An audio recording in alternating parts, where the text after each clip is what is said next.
My name is Claire Davidson, and for 6 years, I've been the punchline of my brother's success story.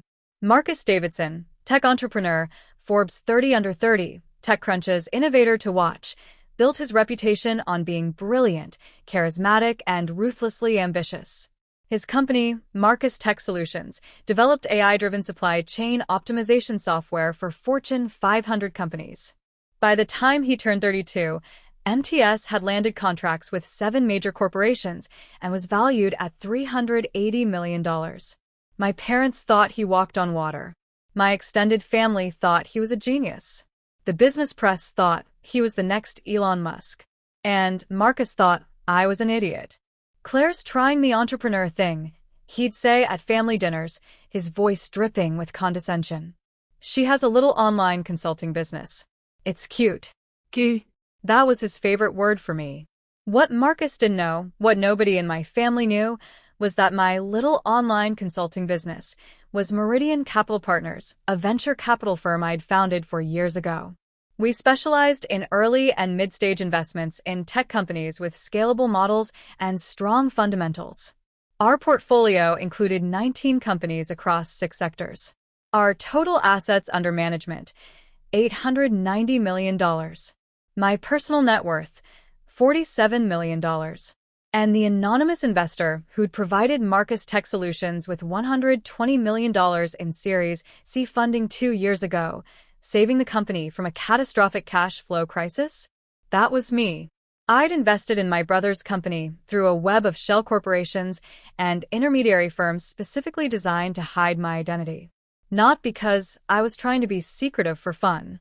Because I wanted to see if Marcus could succeed on merit without knowing his little sister was the one keeping him afloat. Also, I wanted to see how long it would take for him to treat me like a human being instead of a failure. 6 years. That's how long I waited. And he never changed. Growing up, Marcus was the golden child in every possible way. He was 3 years older than me, naturally gifted at everything he tried. Top of his class. Captain of the debate team. Full scholarship to MIT.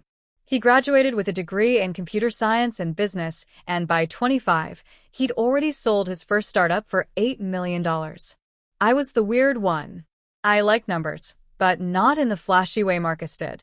I liked patterns, risk assessment, understanding why some investments succeeded and others failed. While Marcus was giving TED Talks about disrupting industries, I was reading SEC filings and analyzing balance sheets in my bedroom. I went to a state school, got a degree in finance, started working as a junior analyst at a mid-sized investment firm making $52,000 a year.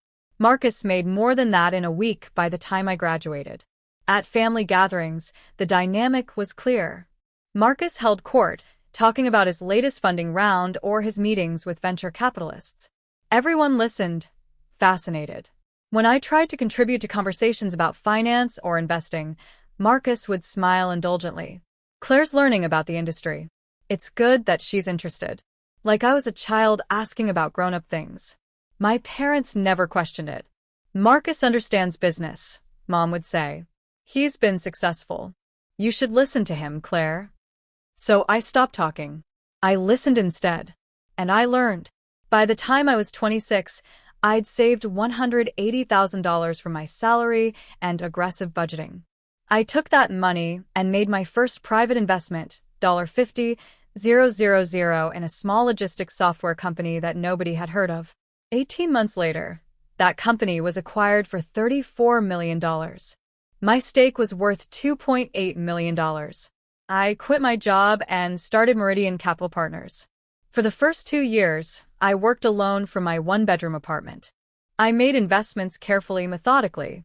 I focused on companies with solid fundamentals that were overlooked by flashier VCs chasing unicorns. A cybersecurity startup, a healthcare data analytics platform, a sustainable packaging manufacturer. Most VCs wouldn't look twice at these companies. Too boring, too slow. Not sexy enough. But they made money. By year 3, my portfolio was worth $24 million. I hired my first employee, Daniel, a forensic accountant who'd worked fraud cases for the FBI. I needed someone who could dig deep into company financials and spot problems before they became disasters. By year 4, I'd raised my first external fund, $180 million from a group of family offices and high-net-worth individuals who valued my steady, unsexy approach to returns. That's when Marcus came back into my life in a new way. It was Thanksgiving, and he was talking about MTS Series C fundraising round. "We're raising $150 million, he announced proudly. "We've got interest from 3 major firms. This is going to put us on the map." I watched him across the table, so confident, so certain. What I knew, because Daniel had flagged it during his regular market analysis, was that Marcus Tech Solutions was in trouble. Their burn rate was catastrophic. They'd overhired by 40%. Their 2 biggest clients were quietly negotiating out of their contracts due to software performance issues. MTS needed that $150 million not to grow. They needed it to survive. And from what Daniel had found, none of those 3 major firms were actually going to invest. They'd done their due diligence and quietly backed away. Marcus was 3 months from bankruptcy, and he had no idea. I went home that night and ran the numbers. MTS had good core technology. The supply chain optimization software was genuinely innovative. But Marcus was a terrible operator. He spent money like it was infinite, hired people for prestige instead of productivity, and made strategic decisions based on ego rather than data. But the technology was solid. And with the right oversight, MTS could be worth $2 billion in 5 years. I made a decision. I structured an investment through 3 layers of shell companies. Meridian Capital invested in Apex Holdings. Apex Holdings invested in Summit Ventures. Summit Ventures invested $120 million in Marcus Tech Solutions as their anonymous Series C lead investor. Marcus never knew it was me. I installed 2 people on his board as part of the investment terms. Sarah Chun, a COO who'd scaled 4 companies from $50 million to $500 million plus. And Robert Martinez, a CFO who specialized in turning around companies with burn rate problems. Between Sarah and Robert, they quietly fixed MTS operational disasters. They cut the burn rate by 60%. They renegotiated the client contracts. They restructured the company from the ground up. Within 18 months, MTS was actually profitable. Marcus, of course, took full credit. "I turned this company around," he told Forbes in an interview. "I made the hard decisions to cut costs and focus on what matters." He had no idea that every hard decision had been handed to him by the 2 board members I'd installed. And I didn't tell him. I wanted to see if success would change him. If becoming genuinely successful, not just successful because I was secretly bankrolling him, would make him humble, make him kind. It didn't. While Marcus was giving interviews about his turnaround genius, I was quietly building an empire he couldn't imagine. Meridian Capital Partners grew.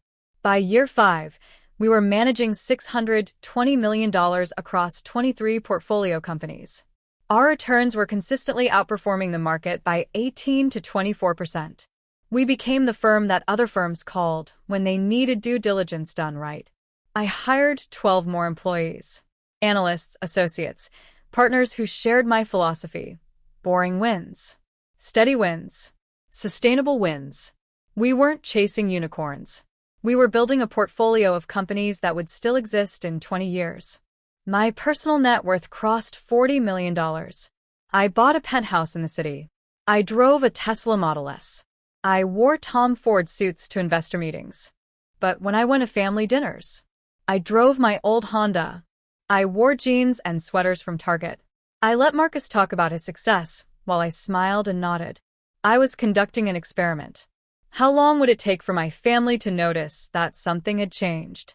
To ask questions? To wonder how I could afford my lifestyle on what they assumed was a struggling online consulting business? The answer: they never noticed. They saw what they expected to see. Marcus was successful. Claire was still figuring things out.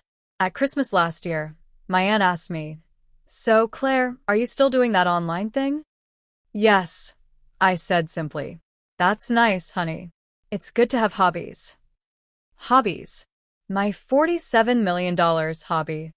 Marcus overheard and jumped in. Claire's very dedicated. She works hard at it. I keep telling her she should come work for MTS, but she's attached to her independence. He said it like I was a child refusing to accept help. I smiled. I like what I do. Of course you do, he said generously. It's good to have passion projects. That was 6 months ago. The breaking point came at Marcus's quarterly investor meeting. He'd invited the whole family. Come see what real business looks like, he'd said to me with a grin. Might give you some ideas for your consulting thing. I almost said no. But something made me go. Maybe curiosity. Maybe I wanted to see if he'd finally grown up. The meeting was held in MTS glass-walled conference room downtown. 70 people packed in, investors, board members, executives, and random family members like me, sitting in the back. Marcus was in his element. He stood at the front with a clicker, walking through slides about growth projections and market expansion. He was charismatic, confident, commanding. We've tripled our revenue in 18 months, he announced. We've gone from hemorrhaging cash to profitability. We've expanded from 2 clients to 7 major Fortune 500 contracts. Everyone applauded. And we did this, Marcus continued, by making smart, disciplined decisions. By focusing on fundamentals. By building a team that executes. I caught Sarah Chen's eye across the room. She gave me the tiniest smile. She knew the truth. She and Robert had made those decisions. Marcus had just signed off on them. The presentation continued. Growth charts. Revenue projections. Market analysis. Then came Q&A. An investor raised his hand. Marcus, you've mentioned your family's support several times. How has that played into your success? Marcus smiled. My family has been incredible. My parents believed in me from the beginning. They taught me to think big, to take risks, to never settle. He gestured toward where Mom and Dad sat in the front row. And my sister Claire is here today, too. He pointed at me in the back. Claire's trying the entrepreneur thing herself. She has a little online consulting business. It's cute. A few people chuckled. I keep telling her she should come work for a real company, Marcus continued, but she's stubborn. She wants to figure things out on her own. More laughter. Claire's financially clueless, he said with a grin, like he was sharing an inside joke. She doesn't understand how venture capital works, how to scale a business, any of it. But she's learning. And that's what matters. The room laughed appreciatively. Look at the supportive big brother, gently teasing his struggling little sister. I sat in my chair, perfectly still. My sister plays entrepreneur online, Marcus said, winding up for the punchline. But maybe someday she'll build something real. The room erupted in laughter. I nodded quietly. Understood. Nobody noticed. They were all focused on Marcus, who'd already moved on to the next question. I sat through the rest of the meeting. 90 more minutes of Marcus taking credit for work other people had done, bragging about a company that only existed because I'd saved it. When it ended, people mingled.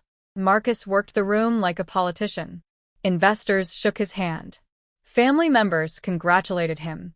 I walked out without saying goodbye to anyone. I got in my car, drove to my office, and sat at my desk.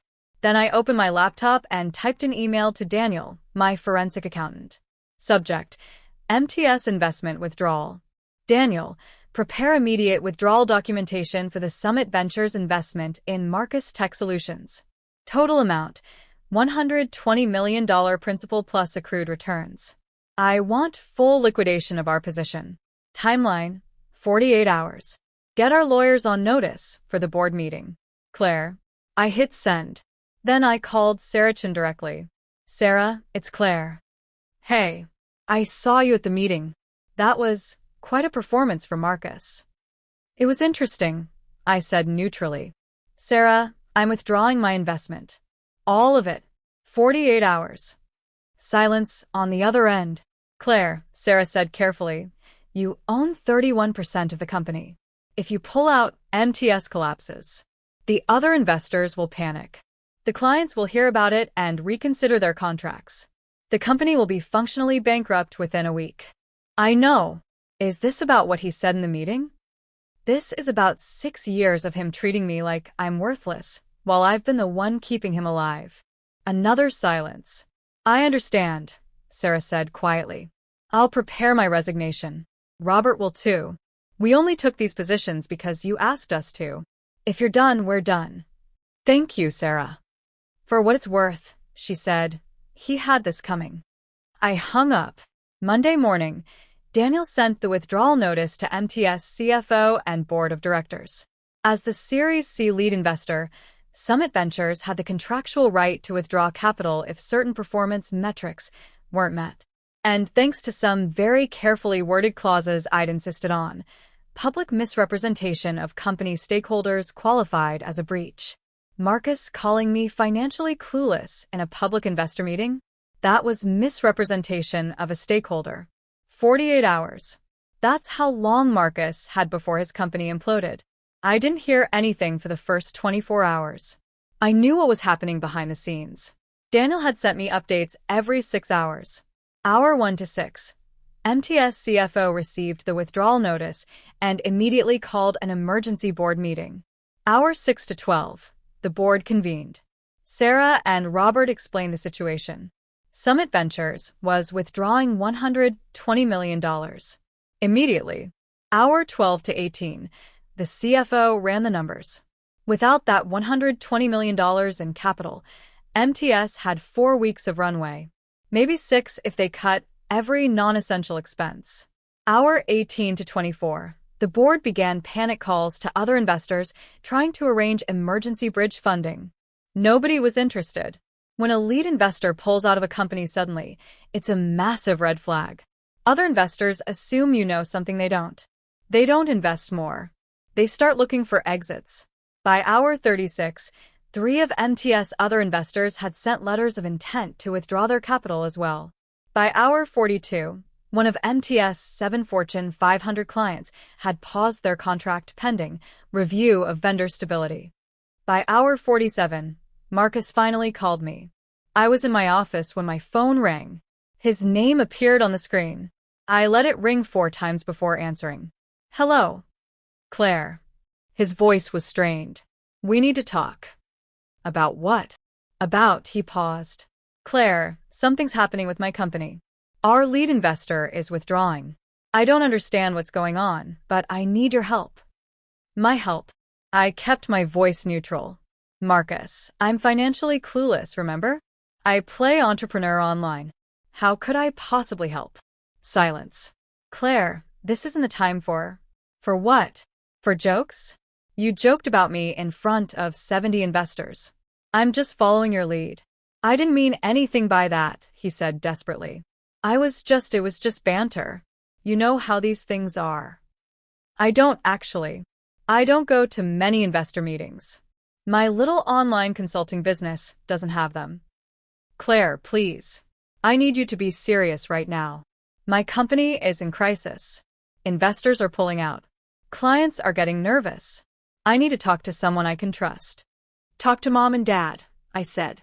They believe in you, remember? That's what you said in your presentation. They don't understand business he stopped himself. Like what, Marcus? Like you do? Because from where I'm sitting, your business is collapsing and you don't seem to understand why. That's not fair. You're right, I said. Fair would be if I'd pulled my investment 4 years ago when I first realized you were driving the company into the ground. Silence. Then, what are you talking about? I'm talking about the fact that Summit Ventures isn't some anonymous investor group, Marcus. Summit Ventures is owned by Apex Holdings. Apex Holdings is owned by Meridian Capital Partners. I let that sink in. Meridian Capital Partners is my company. I'm the anonymous investor who gave you $120 million. I'm the one who saved your company from bankruptcy. And I'm the one who's pulling out. The silence on the other end was so complete, I thought the call had dropped. You. His voice was barely a whisper. Me. The financially clueless sister who plays entrepreneur online. That's not possible. You don't have that kind of money. I have $47 million, actually. And Meridian manages $890 million in assets. We're the boring VC firm that nobody writes about because we're too focused on making money instead of getting press coverage. Jesus Christ, Marcus Briated. You've had this kind of money and you never said anything? Why would I? So you could mock me at family dinners with better information? So you could take credit for my success the way you've taken credit for everything else in your life? I never. You've spent 6 years treating me like I'm stupid, I interrupted. 6 years of dismissing me, belittling me, using me as the punchline to your success story. Did you know Mom asked me if consulting was my hobby? A hobby, Marcus. I didn't know. Because you never asked. In 6 years, you've never once asked me about my business, about my life, about anything that matters to me. He was quiet for a long moment. Claire, I'm sorry. I'm really sorry. I didn't realize. You're not sorry, Marcus. You're scared. There's a difference. That's not true. I'm sorry I hurt you. I'm sorry I didn't take you seriously.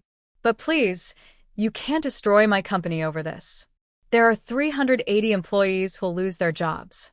There are clients depending on us. There are other investors. Other investors who are already withdrawing because they're smart enough to see that without my capital, MTS is worthless. And those 380 employees? They're talented people who will find better jobs at companies with competent leadership. Claire, please. The desperation in his voice was striking. This was a Marcus I'd never heard before.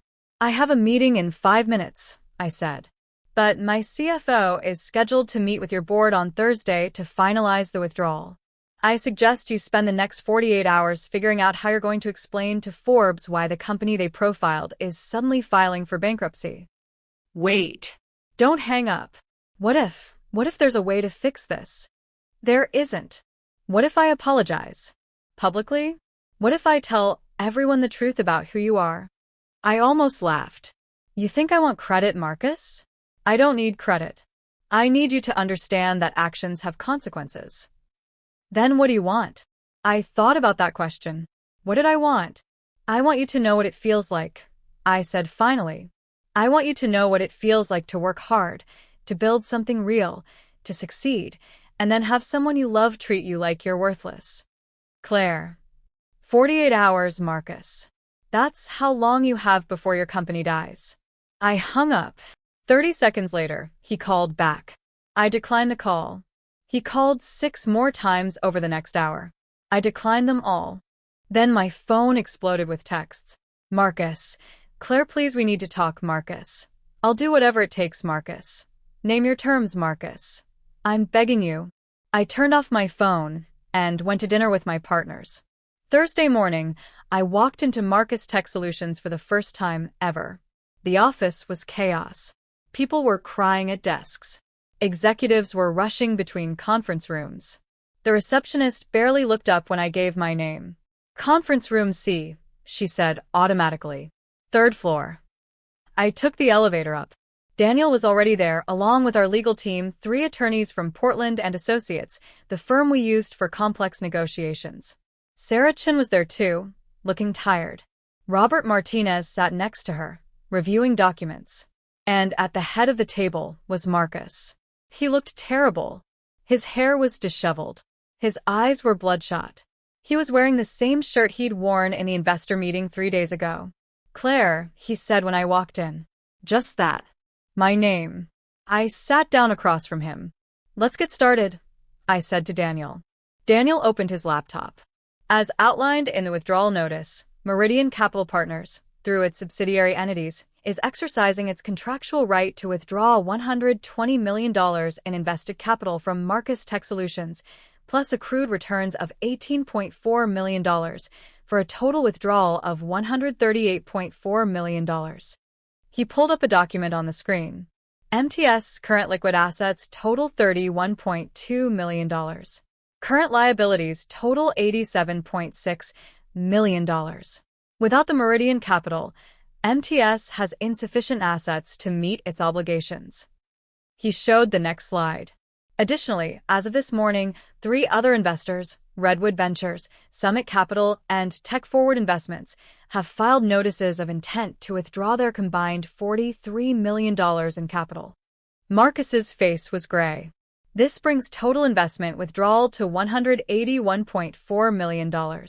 MTS will be functionally insolvent by close of business tomorrow. Robert Martinez spoke up. We've contacted every possible bridge lender and emergency investor. Nobody's interested in a company whose lead investor is withdrawing. Sarah added quietly, we've also received notification from 2 clients, Brennan Industries and Core Logistics, that they're terminating their contracts pending review. That's $34 million in annual recurring revenue gone. Marcus looked at me. Claire, please. There has to be something we can do. I leaned back in my chair. Tell me, Marcus. What exactly do you think you bring to this company? What? I'm serious. What do you do? What value do you add? I'm the CEO. I built this company. You built software, I interrupted.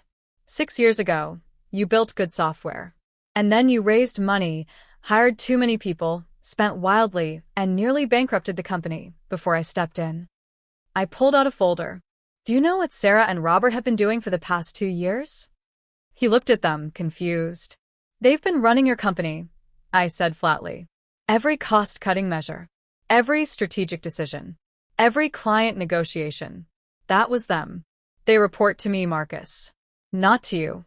His face went pale. You've been controlling my company? I've been saving your company, I corrected. Over and over again. Because you're a terrible operator who makes decisions based on ego instead of data. I opened the folder and started pulling out documents. March 2022. You wanted to hire 50 new engineers to build a blockchain integration that no client had asked for. Sarah killed it. You never knew. Another document. July 2022. You approved $2.8 million in marketing spend for a Super Bowl ad. Robert cut the budget to $400,000 for targeted digital campaigns. You thought you made that decision. Another. January 2023. You were about to commit to a $40 million office expansion. Sarah renegotiated to a smaller space and saved $31 million. You signed off thinking it was your idea. I kept going. Document after document. Decision after decision. For 2 years, I've been puppeteering your success through Sarah and Robert. Every smart decision MTS has made was actually my decision. Every disaster you avoided was because I stopped you from making catastrophically stupid choices. Marcus stared at the papers spread across the table. And you never noticed, I continued, because you were too busy taking credit, too busy giving interviews, too busy telling everyone how you turned the company around. I didn't know, he whispered. Of course you didn't know, because you never looked beneath the surface. You never questioned why suddenly all your impulsive ideas were being refined into better plans. You just assumed you'd gotten smarter. I stood up. But here's the thing, Marcus. The company didn't get better because of you. It got better in spite of you. And now I'm done propping you up. Claire, please. I'm sorry. I'm so sorry. I know I was terrible to you. I know I was dismissive and condescending and all of it. But please don't destroy everything because of that. I'm not destroying anything, I said calmly. I'm withdrawing my investment from a company with poor leadership. That's what any smart investor would do. What if I step down? The words tumbled out desperately. What if I resign as CEO? You can bring in someone else. Someone better. Just don't pull the funding. I looked at him for a long moment. Who would you suggest? I don't know. You probably have someone in mind. Someone who actually knows what they're doing. Someone who's not financially clueless? I asked. He flinched. Marcus, I'm going to tell you something, and I want you to really hear it. The problem isn't that you're a bad CEO. The problem is that you're a bad person to me. You had 6 years to treat me with basic respect. 6 years to ask about my life. 6 years to see me as something other than a failure you could feel superior to. I know. And I'm going to change. I swear I'll change. You're going to change because your company is collapsing, I said. Not because you actually care about how you treated me. And that's not good enough. I nodded to Daniel. Process the withdrawal. Wait. Marcus stood up. What if? What if I give you the company? Everyone in the room looked at him. What if I give you majority ownership? He continued frantically. You said I'm a bad operator. Fine. Take over. Run it however you want. I'll work for you. I'll do whatever you say. Just don't let it die. I studied him.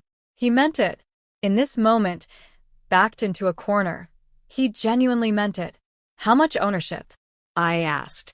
Majority. 51%. No. 60%. Whatever you want. I looked at Sarah. She raised an eyebrow, curious. I looked at Robert. He was already running calculations in his head. 73%. I said. Done. With full operational control. You remain as CEO in title only. Every decision goes through me. Yes. Fine. Whatever you need. And you make a public statement explaining that I've been your lead investor for 2 years and that I'm now taking an active role in company management. He swallowed hard. You want me to tell everyone you were the anonymous investor? I want you to tell everyone the truth, Marcus. That your little sister with her cute online business has been keeping your company alive while you took credit for her work. The room was silent. Okay, he said finally. Okay, I'll do it. I looked at our attorneys. Draft the paperwork. I want 73% ownership transferred to Meridian Capital Partners with full operational control. Marcus remains as CEO, but all strategic decisions require my approval. Board restructuring to include 3 seats controlled by Meridian. I turned back to Marcus. And one more thing. You're taking a salary cut. $180,000 a year, same as what I made when I started in this industry. You can earn your way back up. His jaw clenched, but he nodded. Fine. Sarah, Robert, I'm promoting you both. Sarah, you're now president of operations with a compensation package worth $450,000. Robert, you're CFO with the same. You'll report directly to me. They both smiled. And Marcus, I said, if you ever publicly dismiss me or anyone else on my team again, I will destroy everything you have left. Are we clear? Crystal clear. Good. Daniel, prepare the paperwork. I want this finalized by end of business today. I picked up my bag and walked toward the door. Claire, Marcus called. Thank you for not letting it die. I paused at the door. I didn't do this for you, Marcus. I did it for the 380 employees who actually do good work. And because the technology is valuable, even if you aren't. I left. The news broke the next day. TechCrunch. Marcus Tech Solutions undergoes dramatic restructuring. Founder's sister revealed as major investor. Forbes. The silent backer. How Claire Davidson built a $890 million VC firm while her brother took credit. Business Insider. Family drama in Silicon Valley. The investor who saved her brother's company, then took it over. The articles were brutal. Journalists had done their research. They'd found my track record at Meridian. They'd interviewed other founders I'd backed. They'd calculated the returns. And they'd asked Marcus directly, did you know your sister was this successful? His answer, printed in Forbes, no. I'm ashamed to say I never asked. I assumed she was struggling, and I treated her accordingly. I'm grateful she saved my company, but more than that, I'm sorry I never saw her clearly. It wasn't much, but it was honest. The restructuring happened fast. I installed myself as executive chairwoman. Sarah and Robert took over day-to-day operations. Marcus kept his CEO title, but he was essentially a figurehead, managing relationships with existing clients while Sarah and Robert made all real decisions. Within 3 months, we'd stabilized the company. The panicked investors came back. The clients renewed their contracts. We closed a new $40 million Series D round at a $520 million valuation. Within 6 months, MTS was thriving again. And Marcus was learning what it meant to work for someone else. To have his ideas questioned. To be told no when he wanted to make impulsive decisions. He was learning what I'd known all along. Success isn't about being the smartest person in the room. It's about being smart enough to listen to people who know more than you. 8 months after the confrontation, I got a call from Marcus. Claire, do you have a minute? I have a meeting in 20. This won't take long. I wanted to ask if you'd have dinner with me. Not a business dinner. Just siblings. I was quiet for a moment. Why? Because I've spent 8 months working for you, and I'm realizing I don't actually know you. I don't know what you like, what you care about outside of work, what you do on weekends. And I want to know, not because I have to, because I want to. That's a nice speech, Marcus. It's not a speech. It's, Claire, I've been going to therapy, working through a lot of things. And one of the things I'm learning is that I've spent my whole life needing to be the best at everything. And when you were good at things, I couldn't handle it. So I dismissed you, made you small in my head, so I could feel big. He paused. That was cruel and wrong. And I'm sorry. Really sorry. Not because you're my boss now, but because you're my sister and you deserved better.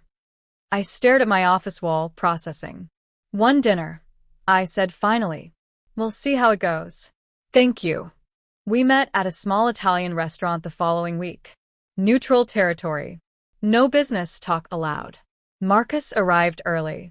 He stood when I walked in, pulled out my chair. We ordered food. And then, for the first time in my adult life, Marcus asked me questions. What made you want to start a VC firm? What's your investment philosophy? What do you like about the work? What's the hardest part? He listened. Actually listened. Didn't interrupt with stories about himself. Didn't try to one-up my experiences. Just listened. At the end of dinner, he paid the bill. I know you're wealthier than me now, he said with a small smile. But let me get this one. Okay. We walked out together. Claire, he said as we reached my car, I know I can't undo 6 years of being terrible, but I'm going to try to do better. Not just at work, at being your brother. That would be nice, I said simply. And for what it's worth, I'm proud of you. I should have said that years ago, but I'm proud of what you built, and I'm grateful you gave me a second chance. I looked at him. He meant it. I could see it in his eyes. Thanks, Marcus. I drove home thinking about second chances, about whether people really change or just adapt to new circumstances. I didn't have an answer, but I was willing to find out. 2 years later, Marcus Tech Solutions went public at a $1.8 billion valuation. My 73% stake was worth $1.314 billion. Marcus's remaining stake was worth $234 million. At the opening bell ceremony at NASDAQ, Marcus insisted I stand next to him. This is Claire Davidson, he told the cameras. My sister, our executive chairwoman, and the reason this company exists. She saved MTS when I was running it into the ground, and she's been the real leader here ever since. It was probably the most honest thing he'd ever said in public. After the ceremony, Mom and Dad pulled me aside. We had no idea, Mom said, tears in her eyes. All those years, we thought you were struggling. Why didn't you tell us? I wanted you to ask, I said simply. I wanted you to see me. Dad hugged me. We see you now, sweetheart. We're so proud. Thanks, Dad. It was enough. Not everything, but enough. Marcus and I have dinner once a month now. Real dinners. Sibling dinners. We talk about books and movies and politics. We argue about investments. He asks for my advice on company strategy, and sometimes I ask for his perspective on technical decisions. We're not best friends. We might never be. But we're siblings. Real siblings. And that's worth more than $1.3 billion. Though I'll admit, the $1.3 billion doesn't hurt.